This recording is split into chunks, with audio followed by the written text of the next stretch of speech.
Welcome to webcam view. All right, nodes, am I right? What are they?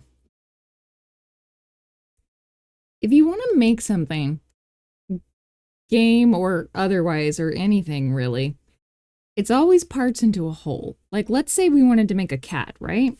Well, that's usually a head and some triangle ears and a tail and a little fuzzy body. And we take these parts and we make them into a whole. Games are the same way. And in Godot, the parts are represented by nodes. Oh gosh. So here they are, here's the nodes, and then we smash them together and we make a game. Perfect. The nodes in Godot are color-coded for the most part. Regular old plain nodes, the original boys, they're clear or white. Nodes that have a 2D position are blue. Nodes that have a 3D position are red. Nodes that function as UI are green. And nodes that work with animation are purple.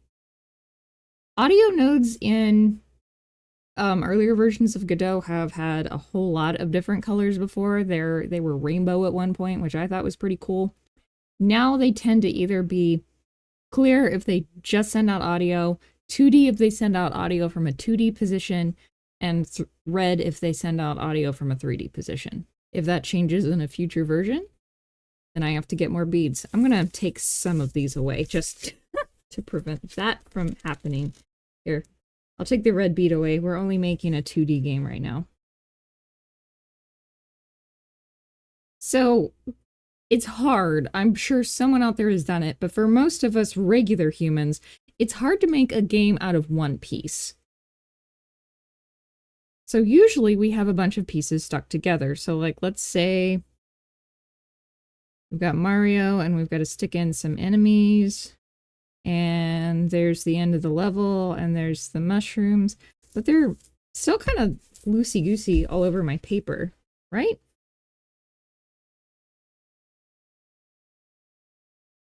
Let's use some tape and stick them together.